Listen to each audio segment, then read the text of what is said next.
So it's finally that time of the year when all the movies have been released, and this is my list of best movies of 2023. And a little disclaimer: this video is going to be in English. Bygone. So at number 6, John Wick Chapter 4.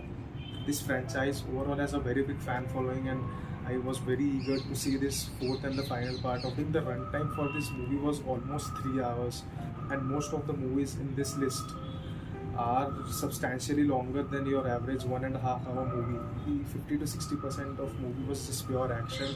I had a great time watching this movie. Number 5 on my list is yet another action movie which is also part of a long running franchise, Mission Impossible Dead Reckoning Part 1.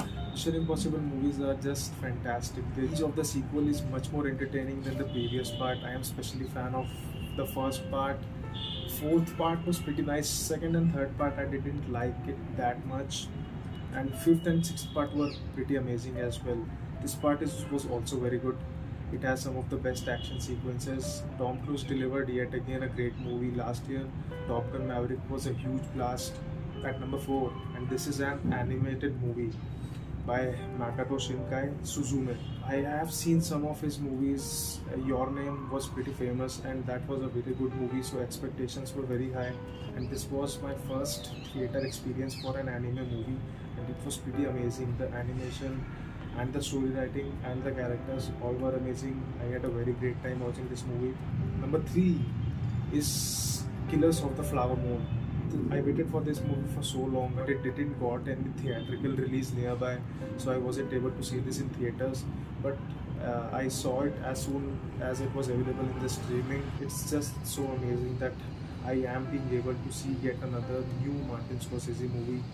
Some of his better movies are Goodfellas and Casino, and maybe Wolf of the Wall Street. Those are more accessible, but Killers of the Flower Moon is very amazing. Number 2 in this list is yet another animated movie, Spider-Man Across the Spider-Verse. The first movie in this franchise was a big surprise for me. I didn't expected it to be as good as it was. I don't know how, but this second movie surpasses all the expectations, and it is even better than the first one. The animation, the characters, and the story are all amazing, and we will get another sequel for this movie, and I am waiting for that. Across the Spider-Verse was a surprise for me. I think that this is maybe the best Spider-Man movie I have seen yet. And number 1, obviously, Oppenheimer. I am so grateful that I am able to see these kinds of movies in theaters and experience it. Oppenheimer just exceeded all my expectations. I was very eager to watch this movie for a long time, and when I got into the theaters and saw it, I was just mesmerized. What Christopher Nolan have been able to achieve in visual effects without the use of any computer graphics is just amazing. This year was very nice. We got a chance to see a Nolan movie, a Scorsese movie. Wes Anderson also had a movie, Asteroid City. It was a one-time watch according to me.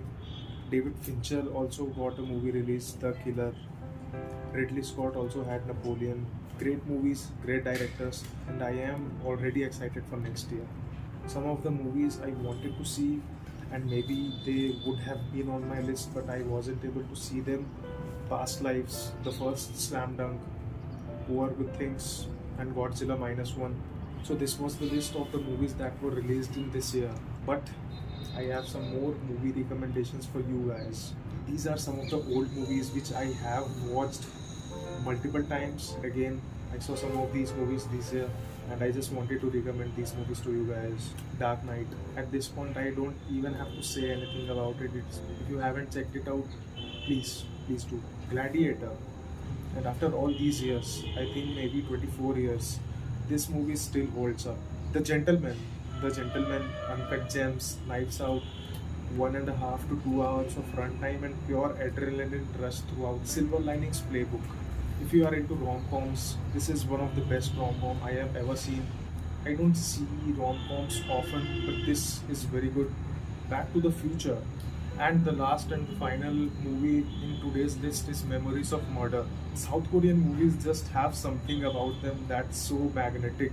The action sequences and the acting is so raw and natural. This movie is about a bunch of investigating officers that want to catch a serial killer, and the killings that he has been doing has never been occurred before. All these movies that I am recommending you are some of the best movies that I have seen. And if you like any of these, please let me know in the comment section. Let me know if you liked this list, and if you like the video, please you can subscribe, and you can always suggest me something for my next video or something for this video in the comment section. I am very pleased to read all your comments. And hey, if you reached till this part of the video, a huge thank you from my side. And just wanted to say one thing: 2023 has ended and you did great. I'm proud of you. Meet you in the next video. Bye.